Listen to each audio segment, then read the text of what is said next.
아무래도 방통위원장 이진숙에게 드러난 비리들은 이미 널렸음에도 빙산의 일각뿐이었던 것 같습니다.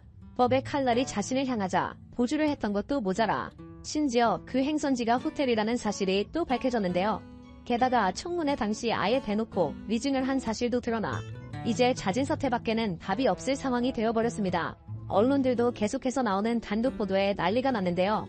언론 탄압이 극에 달해 있는 현재 정권에서 저희 채널은 절대 굴하지 않고 여러분들을 위한 영상을 만들겠습니다. 구독과 좋아요로 이 약속을 응원해주시면 감사드리겠습니다. 김문수부터 이진숙까지 아무래도 윤석열 정권에서 출세의 기준은 얼마나 죄질이 나쁜가에 있는 것 같은데요. 또한 인간성이 결여된 괴물들만이 위원장의 이름을 올려 윤석열 정권 방탄의 소모품으로 쓰일 일만 기다리고 있죠. 이 꼴을 당연히 지켜볼 수 없었던 국민 여론과 야권은 이진숙에 대한 탄핵 추진은 물론 아직까지도 터지고 있는 수많은 비리들에 대해서도 폭로를 이어나가고 있는데요. 왜 윤석열이 이진숙을 억지로 위원장에 앉히려 하는지 전문가들의 견해를 짧은 영상으로 먼저 보고 이어가겠습니다. 그렇게 해가지고 타오르는 욕망이란 말은 있어서 물 흐르듯한 욕망이란 말은 없잖아요. 함욕은 항상 위로 향해요. 그래서 양심 있는 사람들의 배려심은 약한 사람들을 향하고 욕심 많은 사람들의 배려심은 오히려 힘 있는 사람들을 향해요.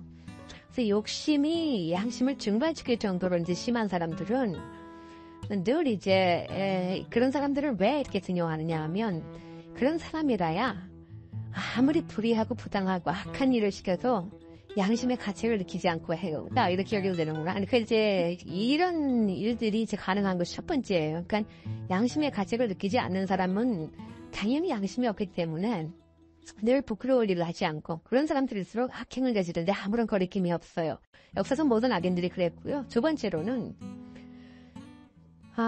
검찰이 김혜경 씨, 이재명 전 대표 부인 기소하면서 10만 4천 원을 법인카드로 부담하겠었고 그 중에 자기 먹을 그 뱀은 7만 8천 원인데 거기에 징역이 아니라 벌금 300만 원을 구형하면서 죄질이 아주 나쁘다고 그랬어요. 압수수색 벌써 30번 이상 했고 모든 걸 따져서 했던 거죠.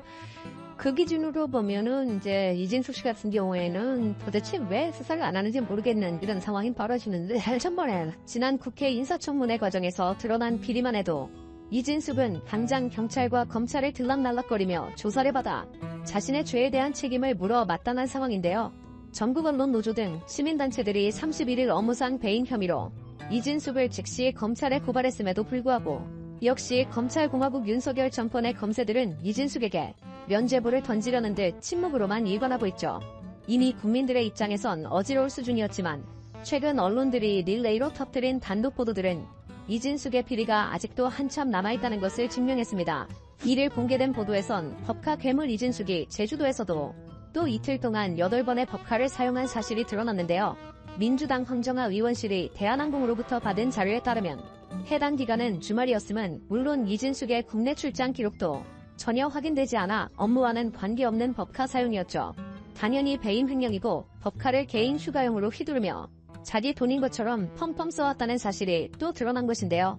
심지어 자신의 관용차까지 해당 기간에 이용했기에 아예 이진숙은 법인에 대한 개념이 박살난 사람이니 기록으로서 다시 한번 증명된 상황이 되었습니다. 황정아 의원은 이 위원장이 주말에 제주도를 다녀온 기간 법인카드가 사용된 사실이 확인되면서 법인카드 사적 사용 정황이 짙어지고 있다. 윤석열 대통령은 까도 양파 같은 이 위원장을 방통위원장직에 임명했다. 권불10년 화무시비론. 결국에는 이진숙도 법의 심판대 위에 서게 될 것이다라며 이진숙에게 법적 책임을 물 것이라 경고했는데요. 그런데 이번엔 뉴스원 1일 단독 보도로 이진숙이 아예 청문회에서 위증까지 했다는 사실이 또 드러나버렸습니다. 3일간의 인사청문회 기간 동안 괴물 이진숙은 자신이 법인카드로 상품권과 같은 현물 구매를 한 적은 절대 일절 없다는 발언을 뻔뻔하게 내놓았었는데요. 민주당 이정원 의원실이 MBC 본사에게 직접 받은 자료에선 이진숙이 MBC 본사에서 보도본부장으로 재직했던 시절 2차례에 걸쳐 각 200만원씩 총 400만원어치 SK 상품권을 구매한 충격적인 사실이 드러났었죠. 이 상품권은 사실상 현금처럼 사용이 가능하기도 하고 추적도 어려운 방식으로 사용되기 때문에 이진숙이 대놓고 위증과 횡령을 했다는 증거가 되는데요. 또한 매체 조사 결과 MBC는 사내에서 일반적으로 기자들에게 포상 개념 상품권과 같은 현물 포상은 일절 주지 않는 것으로 알려지기까지 했죠. 이정원 의원은 이진숙 위원장은 인사청문회장에서 상품권을 구입하지 않았다고 했지만 제과점 100만원에 이어 400만원어치 상품권을 샀다. 앞으로 이진숙 위원장은 모든 공공기관의 법인카드 사용 부적절 사례로 매뉴얼화되어 두고두고 회자가 될 것이다라며 그야말로 반면교사의 대표격이라고 저격했는데요. 이미 여기까지만 해도 이 이진숙이라는 괴물이 공직에 서서는 안 될 끔찍한 사람이라는 뜻이 될 테지만 언론들의 단독 보도는 끊이질 않고 또 터지기 시작했습니다. 2일 한겨레 단독에서는 이진숙이 단순 법카 횡령이 아니라 아예 법 집행을 의도적으로 회피할 때까지 법카를 휘둘러 호텔로 도주를 했던 사실이 공개되어 충격을 주었는데요. 대전 MBC 사장 재직 당시 세월호 특조위의 동행명령을 사장실 뒷문으로 도망쳐 회피하는 등 논란을 만들었던 당시 이진숙이 동행명령장 제시까지 피하기 위해 자택이 아닌 서울의 호텔에서 법카를 긁은 사실이 드러난 것이었죠. 기억하시는 분들도 있으시겠지만 세월호 진상규명법에 따라 이진숙은 세월호 전원구조 오보 및 유족 혐의 보도를 해 본부장 신분으로 조사를 받았어야만 했었는데요. 법에 따르면 정당한 사유 없이 2회 이상 출석 요구에 응하지 않을 경우 위원회의 의결로 동행명령장을 발부할 수 있고 이에 응하지 않으면 3천만원 이하 과태료에 처한다 라고 되어 있어 이진숙은 당장 과태료 폭탄의 대상이 되었습니다. 그런데 MBC 경호인력을 동원해 공무집행 중인 조사반의 막포 결국 경찰까지 동원되어 돌파하는 참사가 벌어지는 사이 기겁하고 비열하게 홀로 뒷문으로 빠져나가 사라지는 등 기자들의 눈까지 속이는 악랄함이 화제가 되었었죠. 당시에는 이진숙의 행선지가 밝혀지지 않았었지만 민주당 최민희 위원장의 위원실에서 MBC 사장 관용차의 하이패스 기록과 법카 내역을 직접 뜯어 이를 찾아냈습니다. 멍청한 건지 아니면 거만함이 뇌까지 지배해버린 건지 이진숙은 관용차로 서울까지 올라가 종로구 평창동이 한 호텔에서 법인카드를 사용하는 꼴까지 보였던 것인데요. 최민희 위원장은 국가기관인 세월호 특조위의 동행명령을 회피하기 위해서 사장실 뒷문으로 도주하는 총극을 벌였고 이 과정에서 서울의 호텔로 피신의 법인카드까지 썼다. 이젠 도주도 업무라고 주장할 것인지 묻고 싶다라며 이진숙이 자신이 휘두르는 법카가 모두 업무용이라고 말도 안 되는 궤변을 펼쳤다는 점을 제대로 꼬집었죠. 내용들을 모아놓고 보면 이진숙이 단순 횡령범이 아니라 정말 정신감정을 받아봐야 하는 게 아닐까 싶을 정도로 사이코적 소시오패스적 기질이 잘 드러나 보이는데요. 인간성이 소멸된 것뿐만 아니라 일말의 양심까지도 한 명의 사회인으로서 제대로 작동하지 않고 있는데 이런 인간을 방통위원장으로 앉히려는 윤석열이 얼마나 멍청한 짓을 하고 있는지 개탄스러울 따름입니다. 이인숙은 위원장 자리에 앉자마자 이 사진을 갈아치우며 MBC PD협회에서 사상 최초로 제명이 되었던 이우용과 PD수첩을 탄압해 무력화시켰던 윤기룡을 박문진 이사로 앉혀 언론 장악이 시작되었음을 대놓고 공포했는데요. 민주당도 이를 즉시 멈추기 위해 이진숙의 취임 당일부터 탄핵안을 발의. 야권이 추진하는 노란봉투법 표결을 앞두고 국민의힘이 신청한 무제한 토론 필리버스터가 이틀째 이어지고 있습니다. 민주당은 이르면 모레 8월 임시국회가 문을 여는 대로 노란봉투법 처리를 강행할 것으로 보입니다. 실기자 연결하겠습니다. 나혜인 기자. 네, 국회입니다. 네, 자, 국회 무제한 토론 어떻게 진행되고 있습니까? 국민의힘 의원들의 반대 토론과 야당 의원들의 찬성 토론이 번갈아 이어지고 있습니다. 오전에 2시간 넘게 찬성 토론을 진행했던 조국혁신당 김선민 의원에 이어서 조금 전엔 국민의힘 원내대변인인 조지현 의원이 반대 토론을 시작했습니다. 어제 본회의에 상정된 노란봉투법은 하청 노동자에 대한 원청의 책임을 강화하고 파업 노동자를 상대로 한 기업의 손해배상 청구권을 제한하는 내용을 담고 있습니다. 지난 21대 국회 때 민주당 주도로 통과가 됐지만 윤석열 대통령이 거부권을 행사해서 폐기됐고 야당은 노동자의 권익을 보호하는 이 법이 꼭 필요하다며 22대 국회에서 다시 발의했습니다. 우리나라가 노조의 활동을 범죄화하고 있다는 국제노동조합 총연맹의 평가를 인용하면서 정부와 여당이 기업의 이익만을 우선하고 있다고 비판했습니다.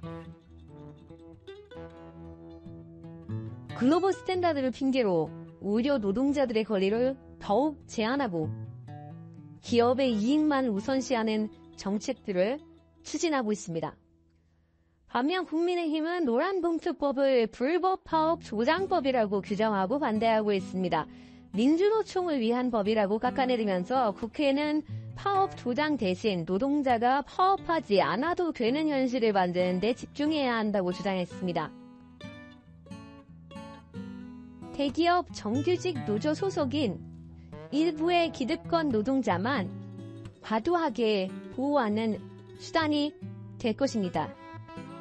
노란봉투법 필리버스터는 오늘 밤 12시 다정에 종결될 예정입니다. 국회법에 따라 시작한 지 24시간이 지나면 표결로 종결을 시킬 수 있지만 박상인 민주당은 오늘로 7월 임시국회 회기가 종료되는 만큼 별도로 표결을 하지 않고 다정까지 토론을 이어갈 계획입니다.